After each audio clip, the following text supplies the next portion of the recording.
Merhaba arkadaşlar, kanalıma hoş geldiniz. Bugün de sizlerle teknik bir video çekmek istedim. Biz örgücülere sorulan çok sorular var. Şu konuda yakadan başlama örgülerdeki ilmek sayısını nasıl hesaplayacağız? Aslında çok kolay, çok basit bir hesaplama şekli var. Ondan bahsetmek istiyorum sizlere. Çünkü çok soruluyor. İşte kızıma başlayacağım, eşime yapacağım, kendime yapacağım, şu ipliği kullanacağım, şu şiş numarasını kullanacağım. Kaç ilmek başlamalıyım? Şimdi biz bunu bu şekilde söyleyemeyiz. Çünkü ipliğin kalınlığı, kullanacağınız şiş değişecektir. Onun ufak bir matematik hesabı var. Onu yaparak çok rahatlıkla istediğiniz herkese yakadan başlama, kazak, hırka, yelek, her türlü örgü örebilirsiniz. Şimdi onu yapabilmemiz için dikkat etmemiz gereken, yapmamız gereken iki tane şey var. O da şu: ilk önce kullanacağımız ipliğe karar veriyoruz. İpliğimizi aldık. Bu mesela örnek gösteriyorum sadece. Alize Baby Best. Şimdi etiketine bakıyoruz hemen. Yapacağımız ilk iş o. Şimdi etiketinde burada diyor işte şiş numarası, tığ numarası vesaire vesaire ve bir tane ölçü veriyor bize. Şu 10 santime 10 santimlik bir parçada 4,5 numara şiş ile örülürse 20 ilmekle başlayacağız. Bu 10 parça, 10 santim, 10 parçayı, yani 10 santimlik bir parçaya 20 ilmek ve 10 santim yüksekliğe ulaşabilmek için de şöyle göstereyim, 29 ilmek olması gerekiyor. Bizim baz alacağımız şu alttaki yatay rakam. Yani 4,5 numara şiş kullanarak 10 santimlik bir alanda 20 ilmekle başlamamız gerekiyor. Bu standart bir ölçüdür. Bu sizin elinize göre tabii ki değişebilir. Eğer işi tamamen garantiye almak istiyorsanız ufak bir kare parça 10 santim ya da 15 santim olacak gibi onu örün, şöyle bir parça. Ondan sonra mezura ile 10 santim içinde kaç tane ilmeğiniz olduğunu kendi ipliğinizle ve şişinizle örün. Elinizin sıkıntılığına göre kesin rakamı o şekilde bulabilirsiniz. İlk dikkat etmemiz gereken o. Ben şimdi etiketteki ilmeği varsayarak baz alacağım. O şekilde anlatacağım. Şimdi bize dediği 10 santimlik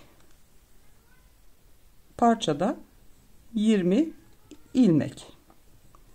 İlk bulmamız gereken ölçü bu. Daha sonra kime örecekseniz, kendinize, eşinize, çocuğunuza ya da herhangi başka birine kafasının çapını ölçmek. Yani şunu şöyle başımız farz edersek, başımızın kaşlarımızın üstünden alnımızın olduğu hizadan şu şekilde komple çepeçevre şu kısmı ölçmektir mezurayla. Benim mesela baş çevrem 56 santim. Misal.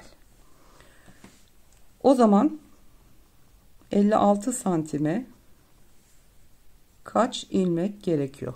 Bunu bulmak gerekir. Yapmanız gereken hesaplama sadece bu. Şimdi bunu bulabilmek için ne yapıyoruz? 10 santimlik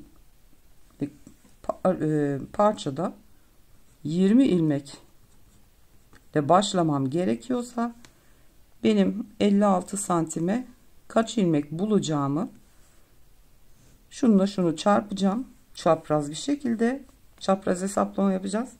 20 ile 56'yı çarpıp 10'a böleceğiz. Yani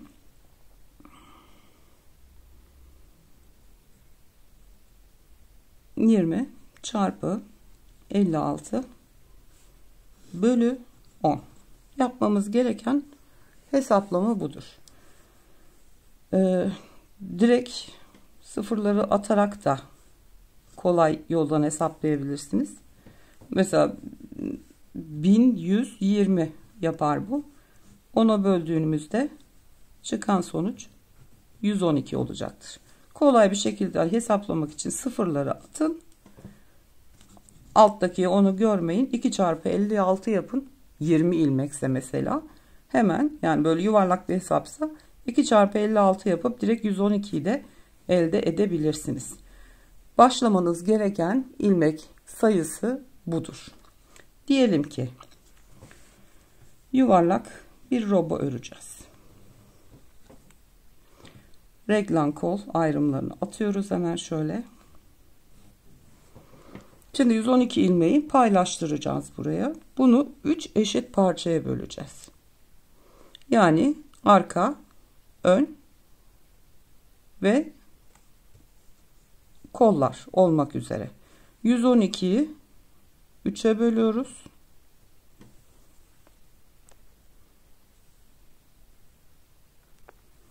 %12'yi 3'e böldüğümüzde 34 ilmek elde ediyoruz. Bu 34 ilmek arkaya, 34 ilmek öne, 34'ü 2'ye bölersem 17 yapar. 17 bir kola, 17 de bir kola. Yani kolları bir sayıyoruz. Ön, arka ve kol.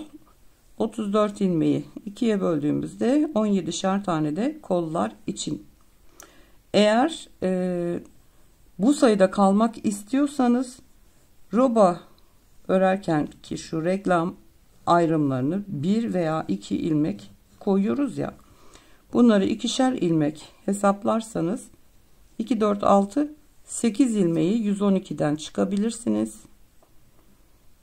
Kalır 104 ilmek. 104'ü 3'e bölüp onları ön, arka ve kollar olmak üzere paylaştırabilirsiniz. 2'şer taneyi de roba ayrımları için kullanacağınız ilmeklere kullanabilirsiniz ve toplamda 112 ilmek yapabilirsiniz veyahut da direkt 112'yi bölüp ekstradan artı 8 ikişer tane 4 roba ayrımı için de ekleyip 120 ilmeğe tamamlayabilirsiniz. Eğer biraz daha açık bir yaka olsun isterseniz. Yani hesaplaması bu kadar arkadaşlar. Umarım sizler için faydalı bir video olmuştur. Umarım çok basit bir şekilde anlatabilmişimdir. Çok kolay bir şekilde yapıp güzel güzel örgülerinize başlayabilirsiniz. Bir sonraki videoda görüşünceye kadar kendinize çok iyi bakın. Hoşça kalın.